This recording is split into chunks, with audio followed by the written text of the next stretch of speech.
¿Tuviste 2 cirugías cerebrales el año pasado? El renombrado gurú espiritual, Sadhguru, se sometió a una cirugía cerebral de emergencia. ¿Tenías miedo de la muerte o de lo que pudiera pasar después?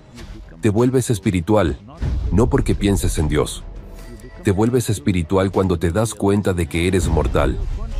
Si eres consciente de eso en todo momento, entonces verás cómo sacar lo mejor de todo. Siempre vivo así, y si llega el momento, estaré listo. Un maestro espiritual y filántropo global. Un místico, yogi y visionario que moldea el futuro de la conciencia humana. Sadhguru.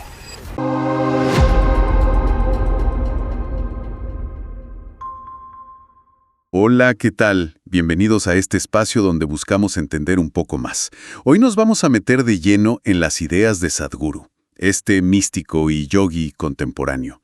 Específicamente, vamos a explorar su visión sobre cómo vivir una vida plena, basándonos en una conversación reciente donde compartió cosas muy potentes sobre la paz, la felicidad y sobre todo, cómo manejar esta mente nuestra, ¿no? Algo que él abordó incluso desde su propia experiencia límite, una cirugía cerebral reciente. Una experiencia realmente fuerte, sí. Exacto. Nuestro objetivo hoy es desgranar los puntos clave de esa charla. Vamos a hablar de mortalidad, de la inteligencia humana, que él ve casi como un arma de doble filo. Totalmente. Y de esa diferencia crucial entre lo que es la vida en sí y el drama que nos montamos en la cabeza. Queremos ofrecer algo de claridad sobre cómo cultivar el bienestar desde adentro. Empecemos por la primera, que me pareció muy directa. A ver. Sadhguru plantea que volverse espiritual o vivir más plenamente no se trata tanto de pensar en Dios o en lo divino, sino de algo mucho más terrenal. ¿Así? ¿Y qué sería? Reconocer nuestra propia mortalidad. Así de simple y así de impactante. ¿La mortalidad? Entiendo. Dice que tenemos un tiempo y una energía limitados, y que tener eso presente, realmente presente, lo cambia todo. Claro, la conciencia de la finitud.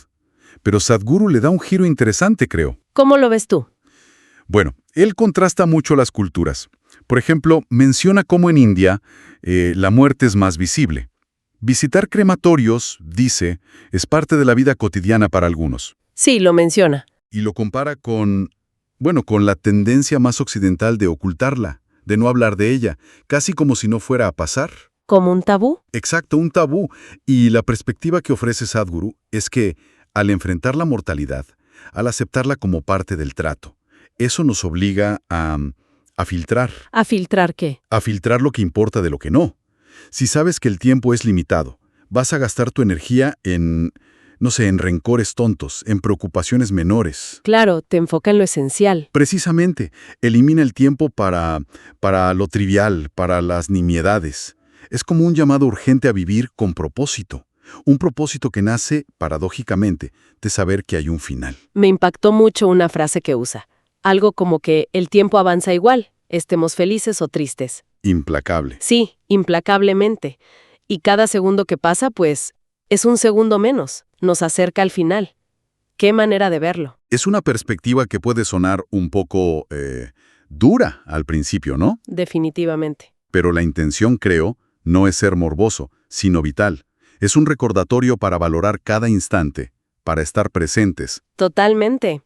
Y esto, fíjate, conecta de una forma muy interesante con el siguiente punto que quería tocar. A ver. La inteligencia humana. Aquí es donde Sadhguru, lanza una pregunta provocadora. ¿Cuál?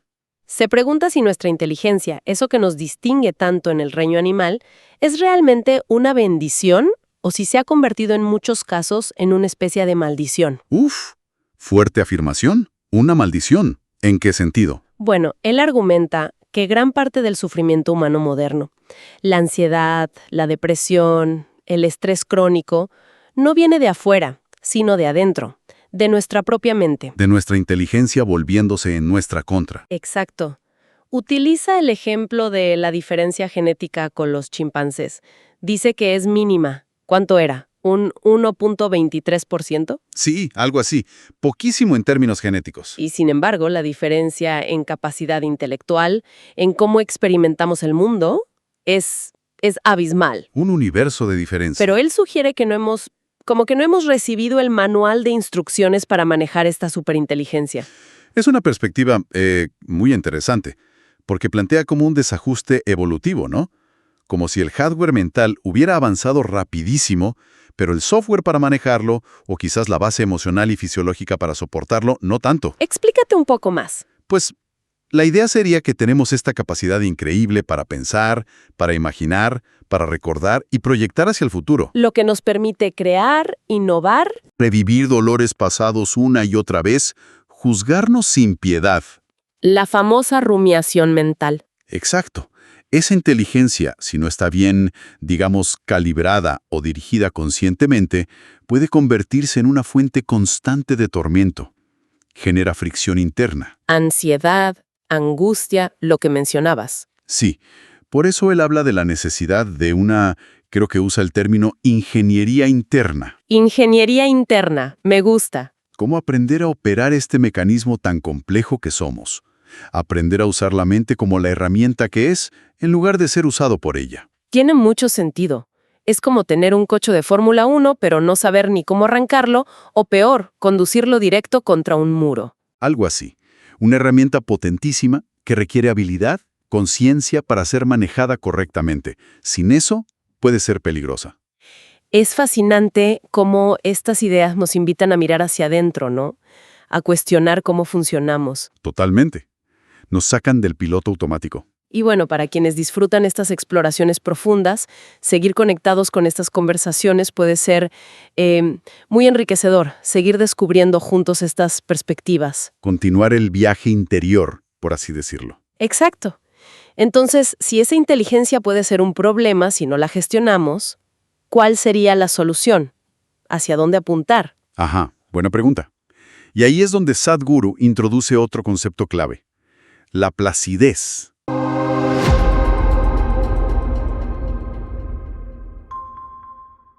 Placidez. Suena bien, suena tranquilo. Sí, la palabra misma evoca calma, ¿no? Él la presenta como el estado fundamental del bienestar. No es solo que no haya dolor o malestar, sino algo más. ¿Algo positivo? Exacto, una cualidad positiva interna. Y la desglosa de una manera muy práctica, diría yo. ¿Cómo? La salud es la placidez del cuerpo. La paz es la placidez de la mente. Entiendo. El amor es la placidez de la emoción. Y la dicha, o el gozo, es la placidez de nuestra energía vital. Cuerpo, mente, emoción, energía. Los 4 aspectos clave. Los 4 pilares de nuestra experiencia interna. Y la idea es que cultivar esta placidez en cada uno de ellos es la base para una vida plena. Crear una base interna de calma, de armonía, de bienestar. Y lo importante, creo que recalca mucho esto, es que generar esa placidez es nuestra responsabilidad. Fundamental. Ese es el punto crucial. Lo distingue claramente del éxito externo. ¿En qué sentido? El éxito en el mundo, carrera, dinero, reconocimiento, depende de muchísimos factores externos, ¿no? La economía, las acciones de otros, la suerte a veces. Claro, no controlamos todo. Exacto. Requiere la cooperación de mucha gente, de muchas circunstancias. Pero el estado interior, la placidez del cuerpo, la mente, la emoción, la energía, eso, dice Sadhguru, es algo que sí podemos cultivar nosotros mismos. Es nuestro negocio, por así decirlo. Nuestra parcela de responsabilidad directa. Precisamente. Y este cultivo interior se vuelve aún más importante cuando consideramos otro concepto que él introduce. ¿Cuál sería? La distinción entre la vida misma y lo que él llama nuestro drama psicológico. Drama psicológico. Suena intenso. ¿A qué se refiere con eso? Se refiere a todo el ruido mental, todas las historias que nos contamos constantemente en la cabeza. Las preocupaciones, los planes, los recuerdos. Sí. Y también las emociones intensas que derivan de esas historias. El odio, el amor obsesivo, la miseria autoinfligida, incluso la euforia desmedida. Todo eso que ocurre en nuestra mente y nuestras emociones, que nosotros mismos generamos. O sea, nuestra interpretación de la realidad. Más que la interpretación, es la película que proyectamos sobre la realidad. Él dice que pasamos tanto tiempo inmersos en este drama interno, en esta película mental, Que nos perdemos la vida real, algo así. que nos perdemos la experiencia directa del proceso vital. Confundimos nuestra película con la pantalla, digamos. Confundimos nuestros pensamientos y emociones sobre la vida con la vida misma. Entiendo. Es como estar en un cine viendo una película súper emocionante o aterradora y olvidar que estás sentado en una butaca. Exactamente. Olvidas que tú eres el proyector, en cierto modo. Y aquí viene la pregunta lógica que él mismo plantea. Que si nosotros estamos inventando ese drama. ¿Sí? Si nosotros somos los guionistas, los directores y los actores de nuestro propio drama psicológico, ¿Por qué no inventar algo más agradable? ¿Por qué crear sufrimiento si podemos crear alegría? es la pregunta obvia, ¿no? Si tienes la pluma, ¿por qué escribir una tragedia? Parece lógico. Sí, pero él va un paso más allá. Y esto es sutil pero importante. A ver, Dice que incluso un drama agradable, una película mental bonita, sigue siendo un drama. Sigue siendo una construcción mental, un filtro. o sea, no se trata solo de cambiar la película de terror por una comedia romántica. No solamente, aunque eso ya sería un avance para muchos, ¿no? Pasar del sufrimiento a la alegría mental. Pero la propuesta más profunda es reconocer que estamos viendo una película. Ah, entiendo. Ir más allá del contenido de la película. Exacto. Darse cuenta de la naturaleza de la mente, de cómo crea estas narrativas. Y desde ahí poder elegir, pero sobre todo poder experimentar la vida de forma más directa. Experimentar el proceso vital en sí. Sí, la sensación de estar vivo, la respiración, las percepciones sensoriales, la vida tal como es, antes de que la mente empiece a etiquetarla, a juzgarla, a construir historias sobre ella. Como sentir la lluvia sin pensar qué día tan horrible o qué romántico. Solo sentir la lluvia. Ese es un buen ejemplo. Es experimentar la existencia misma, más allá de nuestras interpretaciones. No significa no pensar o no sentir, sino no estar completamente atrapado, identificado con ese flujo mental y emocional. Ser el director consciente de ese teatro interno, como decías antes. Saber qué es un teatro. Exacto. Dirigirlo conscientemente si es posible, y si no, al menos ser un espectador consciente, sabiendo que lo que ocurre en el escenario de la mente no es la totalidad de la realidad. Entonces, si intentamos recapitular todo esto, parece que el hilo conductor es bastante claro, ¿no? A ver, ¿cómo lo resumirías tú? Bueno, primero, tomar conciencia de nuestra mortalidad.